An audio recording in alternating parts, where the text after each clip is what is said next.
بسم الله الرحمن الرحيم.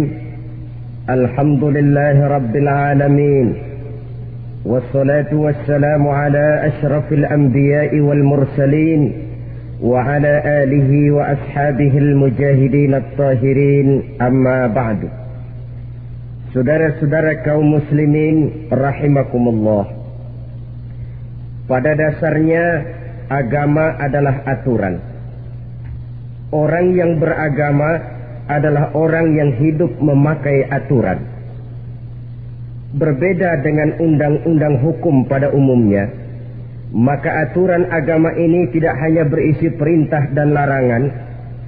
Ia di samping berisi perintah juga berisi anjuran, pembolehan, pencelaan, dan larangan. Dalam bahasa yang lebih dikenal, perintah adalah sesuatu yang apabila dilaksanakan beroleh pahala, sedang apabila ditinggalkan mendapat sanksi dosa. Amalan semacam ini dinamakan amalan yang wajib. Sedangkan anjuran, sesuatu yang apabila kita kerjakan beroleh pahala, apabila kita tinggalkan tidak beroleh dosa. Amalan semacam ini dikenal dengan amalan sunnah. Pembolehan adalah sesuatu yang boleh saja, artinya boleh dikerjakan, boleh pula ditinggalkan, dan amalan semacam ini kita sebut dengan amalan mubah. Pencelaan adalah sesuatu yang berpahala jika ditinggalkan, tapi tidak berdosa manakala dikerjakan, dan ini dinamakan perbuatan yang makruh. Sedangkan larangan, sesuatu yang apabila dikerjakan beroleh dosa, apabila ditinggalkan beroleh pahala, dan amalan semacam ini lazimnya dinamakan amalan atau perbuatan yang haram. Kalau agama merupakan aturan, maka konsekuensinya tentu ia berisi perintah dan larangan. Apabila perintah dilaksanakan, maka Allah Subhanahu wa ta'ala memberikan balasan berupa pahala. Sedangkan apabila larangan yang dikerjakan, Allah pun akan memberikan ganjaran yang bernama dosa. Baik pahala maupun dosa adalah sesuatu yang abstrak, sesuatu yang tidak nampak, tidak kelihatan oleh pandangan mata yang zahir. Itu sebabnya barangkali di zaman materialistis seperti sekarang ini, orang kurang tergerak mengejar pahala dan malah kadang-kadang terangsang untuk berbuat dosa. Karena pahala dan dosa sesuatu yang tidak kelihatan oleh pandangan mata yang zahir ini. Namun sungguh pun demikian, pahala dan dosa bisa mendatangkan kebahagiaan atau kegelisahan batin. Bersabda Rasulullah sallallahu alaihi wasallam, "Idza sarratka hasanatuka wa sa'atka sayyi'atuka fa anta mu'min." Apabila perbuatanmu yang baik menyebabkan engkau bahagia, apabila perbuatanmu yang baik menyebabkan engkau gembira, dan perbuatanmu yang jahat menyebabkan engkau jadi susah, itulah tanda bahwa di hatimu masih ada iman. Artinya, belum tentu orang yang berbuat baik merasa bahagia dengan kebaikan yang dikerjakannya. Dan tidak selamanya orang yang berbuat jahat sanggup menyesali perbuatan jahatnya. Oleh karenanya, apabila iman masih ada, apabila hati masih hidup, perbuatan yang baik menyebabkan orang gembira, perbuatan yang jahat menyebabkan orang susah dan gelisah hatinya. Ini mengandung pelajaran. Sekali kita berbuat baik, jangan sekali-kali menyesali kebaikan itu. Sebaliknya, satu kali kita melakukan kesalahan, hendaknya selalu menyesalinya. Kadang-kadang dalam kehidupan, karena orang tempat kita berbuat baik itu rupanya membalas air susu dengan air tuba, kita lalu menyesali kebaikan. Lahirlah kata-kata, "Nyesal saya nolong dia." Ibarat pepatah katanya, nolong anjing kejepit. Waktu kejepit setengah mati kita tolongin, begitu selesai dia dari kejepitnya, malah kita digigitnya. Saudara hadirin yang saya muliakan, dalam kehidupan sehari-hari barangkali ini kena filsafat yang disebut dorong mobil mogok. Ketika mobil mogok setengah mati kita dorong, begitu mesin hidup ditinggalkannya kita di belakang. Sesungguhnya perbuatan kita yang baik tidak harus disesali. Karena disesali atau tidak, toh perbuatan itu sudah kita lakukan. Dan penyesalan atas segala kebaikan hanya akan mengurangi nilai pahala kebaikan itu sendiri. Berbahagialah apabila berbuat baik, walaupun orang yang kita melakukan kebaikan membalasnya dengan kejahatan. Menyesalah apabila berbuat kesalahan, apabila melakukan dosa, karena itu pertanda nilai iman yang masih hidup dalam jiwa kita. Saudara-saudara kaum muslimin yang berbahagia, jadi sungguh pun pahala dan dosa sesuatu yang abstrak, efeknya jelas dia mendatangkan kebahagiaan atau membawa kepada kegelisahan batin di dalam kehidupan manusia. Orang di zaman materialis kurang terangsang berbuat pahala dan terdorong melakukan dosa. Kenapa? Karena pahala tidak kelihatan, dosa tidak nampak. Kalau pahala kelihatan, barangkali nggak kuat kita mikul pahala. Kalau dosa benjol, umpama tiap bikin dosa palanya benjol, barangkali sudah nggak karu-karuan kepala kita. Baik pahala, baik dosa, sesuatu yang tidak nampak oleh pandangan mata zahir, tapi yang punya efek dalam kehidupan ini. Orang yang banyak pahalanya dengan orang yang banyak dosanya, kalau dia berjalan barangkali sulit kita membedakan. Tapi efeknya dalam kehidupan ini jelas adanya. Sesuatu yang bernama pahala kita perlukan, karena hidup tidak berhenti hingga di sini. Sesuatu yang bernama dosa harus kita hindarkan, karena ada kelanjutan sesudah hidup yang sekarang ini, kehidupan dari satu pertanggungan jawab. Itu sebabnya Imam Ghazali dalam bahasa yang indah sekali berpesan, jadidis safinah fa innal bahra amir wa khuziz zat fa inna safara ba'id. Perbarui selalu kapalmu, rawat, jaga baik-baik, dandani kapalmu, fa innal bahra amir, karena sesungguhnya lautan ini sangat dalam. Satu bahasa yang indah dari tamsil terhadap kehidupan. Perbaiki kapalmu karena lautan ini sangat dalam. Artinya, jaga baik-baik hatimu. Pelihara iman dan keyakinanmu. Karena hidup ini bagaikan gelombang lautan. Tempo-tempo air tenang, tempo-tempo ombak menggila dan menggunung. Jaga iman baik-baik karena hidup penuh dengan cobaan dan ujian. Itu maksudnya. Wa khuzizat fa inna safara ba'id, dan bawa bekal yang banyak karena perjalanan hidup ini sangat panjang. Perjalanan ini sangat jauh. Kita kalau pergi keluar kota tentu saja membawa bekal. Makin jauh kota yang akan kita tuju, makin banyak bekal yang harus kita bawa. Alangkah sengsaranya manusia apabila dia akan pergi ke satu kota yang jauh, modalnya cuma nekat. Bagaimana nanti di sana sajalah. Tidak membawa bekal sebagaimana yang sewajarnya. Hal yang semacam ini senangnya sih belum tentu, keblangsak dan susahnya sudah kebayang. Itu dalam kehidupan di dunia ini. Bagaimana kalau sudah bicara tentang kehidupan yang akan datang? Karena sesungguhnya hidup ini merupakan satu perjalanan yang sangat panjang. Sejak kita tinggal di alam arwah, pada saat jasad belum lagi diciptakan Allah, ruh sudah diciptakannya lebih dahulu. Sampai kemudian kita pindah ke alam rahim, alam kandungan ibu. Untuk kemudian berpindah kepada kehidupan dunia. Dari dunia ini kita pindah ke alam barzakh. Di sana tinggal kita 100 tahun mungkin, 100.000 tahun mungkin, 1 juta tahun mungkin, menunggu saat datangnya kiamat. Lalu dari alam barzakh pindah kita ke alam akhirat. Satu perjalanan yang sangat panjang.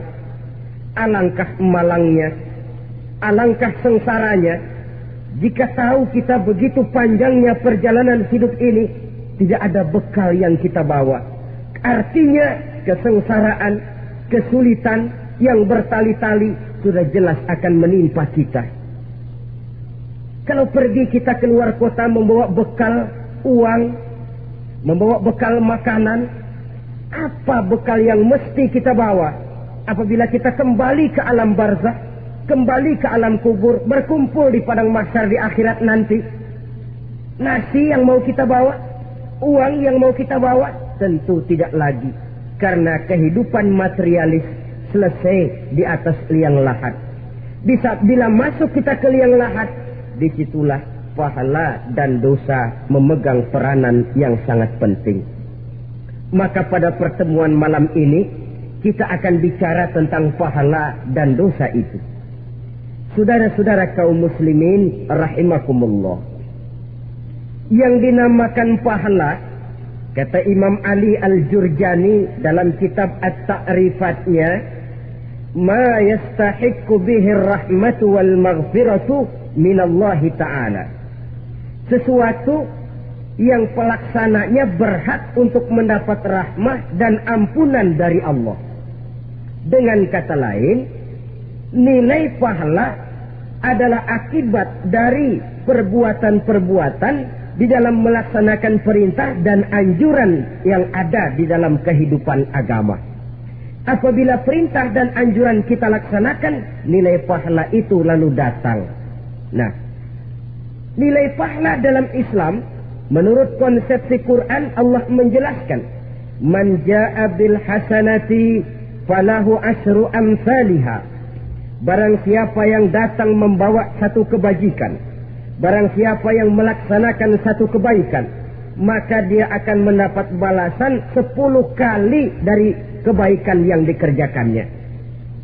10 kali ini pun masih dilipat gandakan dengan 7 ini pun masih dikalikan 100, dan itu pun masih ditambah dengan pernyataan wallahu yudha'ifu liman yasha. Allah masih akan melipat gandakan perbuatan baik seseorang yang dikehendakinya. Itulah nikmatnya dalam Islam. Tetapi sebaliknya, wa man jaa'a bisayyi'ati fala yujza illa mislaha. Barang siapa yang melakukan satu kejahatan, dia tidak akan mendapat balasan kecuali sesuai dengan kejahatan yang dikerjakannya. Alangkah rahman dan rahimnya Allah.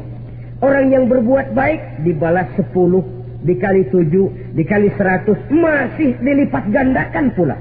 Tapi orang yang berbuat jahat tidak akan mendapat balasan kecuali sesuai dengan kejahatan yang dikerjakannya. Ini kan beda dengan sifat kita manusia. Kita ini kadang-kadang kalau dijitak membalasnya mukul. Tapi kalau orang berbuat baik kepada kita, kita enggan untuk berbuat baik kepada orang tadi. Allah tidak mengajarkan begitu. Satu kebaikan berbalas 10. Satu kejahatan berbalas dengan satu kejahatan. Maha Rahman dan Rahim Allah. Bahkan dalam Islam, niat berbuat baik saja mendapat pahala. Sedangkan niat berbuat jahat belum ditulis merupakan satu dosa sampai kejahatan itu dikerjakan oleh orang yang niat tadi. Umpamanya, saudara niat, nanti malam giliran pengajian saya mau hadir di majelis taklim. Pas datang waktu malam, hujan turun sangat lebat. Saudara berhalangan datang ke majelis taklim, saudara sudah mendapat pahala niat. Tapi saudara niat, nanti malam kalau turun hujan, saya mau bongkar rumahnya si fulan, saya mau curi seluruh harta bendanya. Ternyata malam saudara tidak mengerjakan perbuatan itu belum ditulis dosa sampai perbuatan itu benar-benar dikerjakan. Tapi lalu jangan macam-macam. Kalau begitu niat aja yang baik, biar nggak usah dikerjain. Niat aja pengen ngaji walaupun tidak ada niatan untuk ngaji. Allah lebih tahu tentang apa yang terdetik di dalam hati sanubari kita. Itulah sebabnya sangat dianjurkan orang untuk melakukan segala macam kebajikan, dan dianjurkan orang menjauhkan segala macam bentuk kejahatan, karena dia akan berefek melahirkan dosa dan pahala. Dosa dan pahala itulah alat untuk memperoleh kebahagiaan di alam kubur, di padang mahsyar, sampai di akhirat nanti. Di dunia ini mungkin segalanya bisa kita beli dengan yang namanya uang. Keamanan kita bisa menyewa petugas untuk menjaga rumah kita. Kendaraan yang mewah bisa kita beli. Udara yang sejuk bisa kita ciptakan. Siapa banyak uang, dia raja. Mungkin itu di dunia. Tapi bisa apa uang kalau kita sudah masuk ke alam kubur? Bisakah munkar nakir kita sogok? Udah karkir, jangan nanya nih, cepet. Bisakah malaikat azab menyingkir dengan uang semir? Ternyata tidak. Untuk memperoleh kebahagiaan di sana, nilai pahala. Kesengsaraan akan kita dapat kalau kita banyak menumpuk dosa. Oleh karena itu jangan beranggapan, pahala nggak kelihatan, dosa juga nggak kelihatan, biarin saja. Yang tidak kelihatan ini pada waktunya akan memegang peranan yang sangat penting. Tapi tidak cuma untuk menghadapi hidup di situ, kita lalu harus berbuat baik dan meninggalkan yang jahat. Terutama juga di dunia ini. Toh pepatah bilang gajah mati meninggalkan gading, harimau mati meninggalkan belang. Apa yang akan kita tinggalkan setelah kita mati? Kita ingin jasad kita boleh hancur terkubur tanah, tapi nama kita ingin hidup terus, dikenang orang 100, 1000, bahkan 1.000.000 tahun yang akan datang. Ditulis orang dengan tinta emas dalam sejarah, tercatat kita sebagai orang baik-baik. Saudara-saudara kaum muslimin rahimakumullah. Lalu perbuatan apa yang bisa mendatangkan pahala itu? Saudara-saudara, semua perbuatan yang diperintah dan dianjurkan oleh Allah, yang dikerjakan dengan ikhlas hanya untuk mencapai ridho Allah, mendatangkan pahala. Kadang-kadang menurut pendapat kita remeh, tapi nilainya di sisi Allah besar. Itu pahala. Menghitung pahala itu hak prerogatif Allah.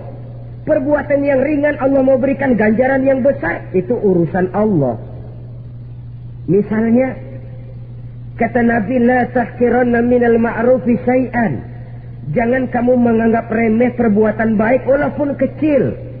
Jangan merasa sulit melakukan perbuatan yang mengandung pahala. Bertemu dengan teman, muka kita cerah, berpahala. Menyingkirkan duri di jalanan, berpahala. Menolong orang yang sesat, memberitahu orang yang bertanya, berpahala. Tidak sulit kalau kita mau. Yang diperintah dan dianjurkan oleh agama, itu perbuatan yang mengandung nilai-nilai pahala. Masalahnya cuma tinggal mau atau tidak, dan dikerjakan dengan ikhlas. Bertemu teman, mukanya cerah, pahala. Menyingkirkan duri di jalanan, pahala. Sedekah, pahala. Tidak berupa perbuatan, bisa berupa ucapan. Misalnya bersolawat, pahala. Bertasbih dan bertahmid, pahala. Kata Nabi, kalimatani khafifatani 'alal lisan, thaqilatani fil mizan. Ada dua kalimat yang enteng di lidah tapi berat di timbangan akhirat nanti. Apa itu? Subhanallah walhamdulillah. Itu kan amalan yang ringan, perbuatan yang mudah saja, tapi nilainya demikian besar dalam pandangan Allah. Jadi pendeknya, perbuatan yang bernilai pahala adalah perintah dan anjuran agama yang dilaksanakan dengan ikhlas semata-mata untuk mencapai ridho Allah, itu mengandung pahala. Niat dasarnya itu harus karena Allah. Landasannya harus karena ikhlas. Bukan cuma sekedar basa-basi. Tidak karena ingin dipuji orang. Tidak karena mengharap tanda jasa. Tapi ikhlas semata-mata. Dari perbuatan yang paling kecil dan mudah sekali, sampai kepada amalan-amalan yang besar dan memerlukan biaya yang besar. Seperti melaksanakan ibadah haji, seperti jihad fi sabilillah, membangun masjid, membangun pondok-pondok pesantren, membangun pusat-pusat kesehatan, membangun jalan-jalan umum, termasuk menjaga keamanan. Jangan dikira loh, si Stamling umpamanya, menjaga keamanan kampung tidak berpahala. Kalau diniatkan ibadah, menjaga ketenangan warga supaya mereka tekun ibadah, ikhlas karena Allah, itu juga bernilai ibadah. Keluar kita dari rumah, pergi pagi, pulang sore, peras keringat, banting tulang cari nafkah buat menghidupi anak istri kita. Kalau diniatkan ibadah, melaksanakan kewajiban sebagai kepala rumah tangga, membantu orang tua sebagai anak, itu juga perbuatan-perbuatan yang mengandung pahala. Yang terbaik sesuai dengan bidang kehidupan kita. Ada orang yang dinamakan abid, ahli ibadah, pahala yang paling baik bagi dia banyak-banyak tahajud, sembahyang malam, wirid, zikir, tasbih. Ada yang dinamakan orang alim, pahala yang paling baik buat orang macam ini mengajar, menyebarkan ilmu, mendakwahkan Islam. Ada yang disebut wali, pejabat pemerintah, petugas. Amalan pahala yang paling baik buat orang semacam ini melayani masyarakat, bekerja di bidangnya sesuai dengan profesinya. Saudara hadirin yang saya hormati, jadi dengan demikian perbuatan-perbuatan yang mengandung nilai-nilai pahala ini bisa perbuatan yang menurut kita kecil namun punya nilai besar. Apalagi perbuatan besar dengan biaya yang besar, tentu makin besar juga pahala yang disediakan oleh Allah Subhanahu wa ta'ala. Oleh karenanya, kalau kita bercermin dari ayat Quran, hidup ini kesempatan untuk berbuat baik. Huwallazi khalaqal mauta wal hayata liyabluwakum ayyukum ahsanu amala. Dialah Allah Tuhan yang telah memberikan hidup dan mati kepadamu untuk menguji kamu, siapa di antara kamu yang paling baik amal perbuatannya. Jadi tidak saya rinci, tapi cukuplah satu penjelasan global. Perbuatan yang berpahala adalah perbuatan melaksanakan perintah Allah atau anjuran Allah dengan dasar ikhlas, dengan tujuan untuk mencapai ridho Allah semata-mata. Lalu apa perbuatan yang mengakibatkan dosa itu? Saudara-saudara, dosa lahir akibat melakukan larangan Allah atau mengerjakan yang dicelaknya. Nah, para ulama ada yang membagi dosa itu menjadi dua bagian. Ada dosa-dosa kecil, ada dosa-dosa besar. Tetapi sebenarnya ditinjau dari segi hakikatnya, kalau sudah melakukan satu kesalahan yang mengakibatkan dosa, jangan dilihat besar dan kecilnya, tapi kepada siapa dosa itu kita kerjakan. Sebab kalau dosa kita anggap satu yang kecil, orang akan terangsang untuk mengerjakan yang kecil-kecil saja. Sehingga dengan demikian, yang kecil pun akan menjadi besar kalau ditumpuk-tumpuk. Sedangkan yang besar bisa saja menjadi kecil kalau selalu diiringi dengan permohonan ampun kepada Allah. Itu sebabnya para ulama sufi, orang-orang tasawuf mengatakan la saghair ma'al istimrar wa la kabair ma'al istighfar. Tidak ada dosa yang kecil kalau dikerjakan terus-menerus, dan tidak ada dosa yang besar kalau digempur tiap saat dengan perbuatan istighfar atau memohon ampun kepada Allah Subhanahu wa ta'ala. Cuma saja pada umumnya, karena dosa-dosa kecil itu lebih mudah taubatnya, dan ada janji Nabi, barang siapa yang meninggalkan dosa-dosa besar akan diampuni dosa-dosanya yang kecil-kecil. Oleh karena itu, pada kesempatan ini kita akan juga bicarakan apa saja yang termasuk klasifikasi dosa-dosa besar, dengan harapan kita bisa menjaga diri, menyelamatkan diri, jangan sampai terjatuh ke dalam dosa-dosa yang besar tadi. Tetapi bukan berarti kita harus terangsang melakukan dosa-dosa yang kecil. Biarin kecil ini tobatnya gampang. Dosa kelas teri. Dosa itu kan tidak kelihatan. Lalu terangsang melakukan perbuatan dosa-dosa walaupun kecil, kalau berlarut terus-menerus dia akan tumbuh menjadi dosa yang besar. Oleh karenanya jangan sampai mengundang pengertian kalau kita membicarakan dosa-dosa yang besar lalu terangsang melakukan dosa-dosa yang kecil, karena bagaimanapun juga dosa kecil dan dosa besar sama dalam arti kepada Allah kita melakukan kesalahan. Dan dosa yang kecil pun kalau bertumpuk, dia akan menjadi banyak. Saudara-saudara kaum muslimin rahimakumullah, ada beberapa jenis dosa-dosa besar. Jenis yang pertama, asyirku billah, syirik atau menyekutukan Allah. Dari sekian deretan dosa-dosa besar, Syirik ini merupakan bapak moyangnya dosa. Dedengkotnya dosa itu syirik, menyekutukan Allah. Bahkan dosa yang lain Allah masih mau mengampuni. Tapi kalau sudah syirik, menyekutukan Allah, itu sudah satu dosa yang tidak berampun sama sekali. Oleh karena itu tepat pesan Imam Ghazali tadi. Jadi di safinah fa innal bahra amin.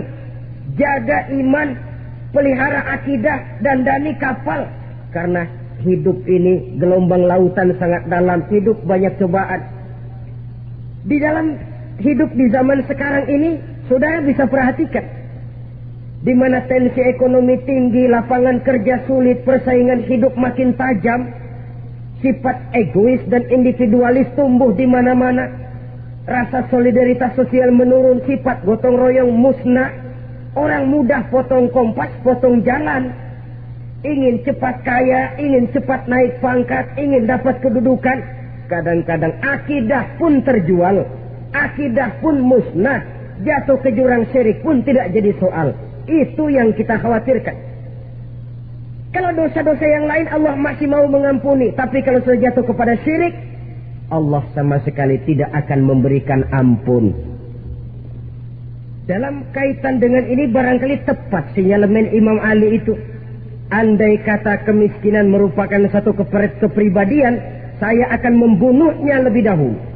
Artinya memang kemiskinan ini sering mendorong orang kepada jurang kemusyrikan. Tidak tahan menghadapi godaan perut akibat tensi ekonomi yang tinggi, lapangan kerja yang sulit. Iman pun jadilah ditukar dengan 3 liter beras. Akidah pun jadilah dibarter dengan 3 bungkus supermi, dengan pakaian bekas, dengan obat-obatan. Tidak jadi soal baginya mengejar kebahagiaan yang relatif singkat dengan mengorbankan kebahagiaan yang abadi. Persis ibarat pepatah, nyari jarum kampak hilang. Mencari sesuatu yang kecil, yang besar jadi sia-sia. Membela perut, mengorbankan akidah. Na'udzubillah summa na'udzubillah. Saudara-saudara kaum muslimin rahimakumullah. Ini fakta. Ini kenyataan. Dan hal semacam ini tidak bisa diatasi cuma dengan ceramah, simposium, diskusi, seminar. Apalagi Nabi berpesan, solahu ummati bil ilmi wal mal.